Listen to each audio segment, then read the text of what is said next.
Everyone, it's the final week of the Pac-12 baseball season. I'm Tyson Alger. I'm joined by Connor Letourneau.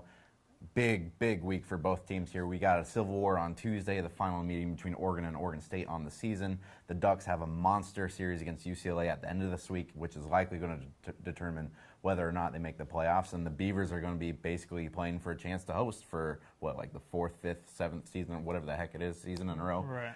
What's on the line here this week, Connor? Pretty much you just touched upon for Oregon State, it's whether or not they're going to host. They're obviously going to be in the tournament. They could lose out and they'll be in the tournament. They're in a great spot there.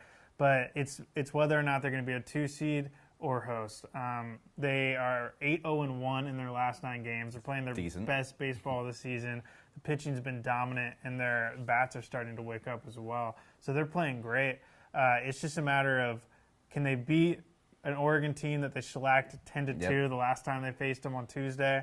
And then after that, what's really going to matter is taking that series against Cal. I think it's going to come down to that. They're going to need to win that series and potentially maybe even sweep it to secure a hosting regional because their RPI isn't great right now. It's 32nd. But that's what I think their situation is right now. Meanwhile, Oregon is 72nd in RPI. They actually were 69th after winning Friday, and then they won again on Saturday, and somehow it dropped. But that's kind of what happens when you're playing a bad team like Utah. But basically, the Ducks have known, like, for the past month that they can't have any slip-up. So they've won 4 Pac-12 series in a row. They finally got their first Pac-12 series sweep against Utah this week, which was all basically setting up for this final week. None of that means anything if they don't take care of business this week. Against Oregon State, that's Oregon State's a higher RPI team, which the Ducks need, and then UCLA is number 3 right now in RPI, and I think Oregon has to win at least 4 of these next 5 games, 3 of these next 4 games to have a chance. They really need to sweep, I think, UCLA to have, to even really make much of a case there, and UCLA's been very good all year, so that's going to be awfully tough. And UCLA has already wrapped up the conference crown, so maybe Oregon hopes that, hey, you don't really have a lot to play for anymore. You're probably going to get a national seed. We already had our no-hitter last week, which UCLA did have a no-hitter. I mean, they've been very good all season, so maybe that's Oregon's only chance, or, a little saving grace that maybe UCLA thinks they have it wrapped up. But what I'm really interested to see is just like, do they throw the kitchen sink at Oregon State tomorrow? Because there's a lot more on the line for the Ducks than there is the Beavers tomorrow, in my opinion. And so is Oregon going to pull somebody out of the weekend rotation and maybe, just hope that they can go on short days rest for the weekend? I mean, I think it's going to be played much differently than a normal midweek game generally goes. I agree that that's definitely an option. I would think my hunch would be that they wouldn't do that just because, like you said, the UCLA series is so important.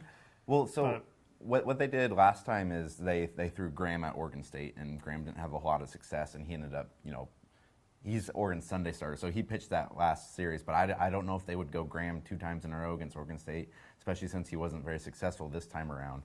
Could they pull a very wild card and pitch Cole Irvin on Tuesday and then have him pitch on Sunday, their ace? But I don't know if he would be up for that because he obviously has a history of arm problems and whatnot. It'll be interesting to see what happens tomorrow. No, it'll definitely be interesting for Oregon State. I expect Sam Tweed, the freshman, who's been their midweek starter all season, to again be there. He's actually the team leader in wins that people may not realize. And he had a lot of success against Oregon last time, didn't surrender an earned run. So I think it's going to be coming down to, Tuesday is going to come down to how well that starter can fare because OSU's pitching has been great, and I don't think that's going to change tomorrow.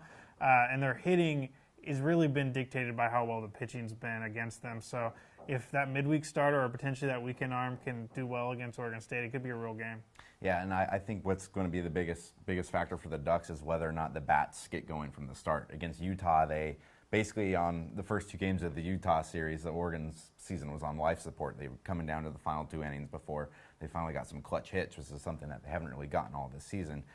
They played a very consistent game in the series finale, getting the sweep against Utah, getting runs kind of throughout the whole game. So, if they're going to need that to start out against the Oregon State team, which is a much better offensive team than the Ducks are. Early prediction for Tuesday. What do you think? I think it depends on who Oregon throws. If Oregon throws one of their midweek guys, those guys, I just don't think they can hang with the bats that Oregon State puts out there. So, with this much on the line, I would think that it's going to be close. I think Oregon State's a better team. I don't think that's an argument here, but it'll be a good game. In our roundtable earlier, I put 8-4 Oregon State, but that was under the assumption that they just start a midweek guy. So, yeah, it should be interesting, and whatever happens this week, he's going to be back at least next week because Oregon State is definitely going to the postseason. Whether when we talk on camera next week, it's me putting a bow on the Ducks season or us previewing the postseason, you'll have to find out. So remember, you can find all of our stuff at OregonLive.com/Beavers/Ducks. We're both on Twitter at Con Oregonian, at Tyson Alger, and we'll be back next week.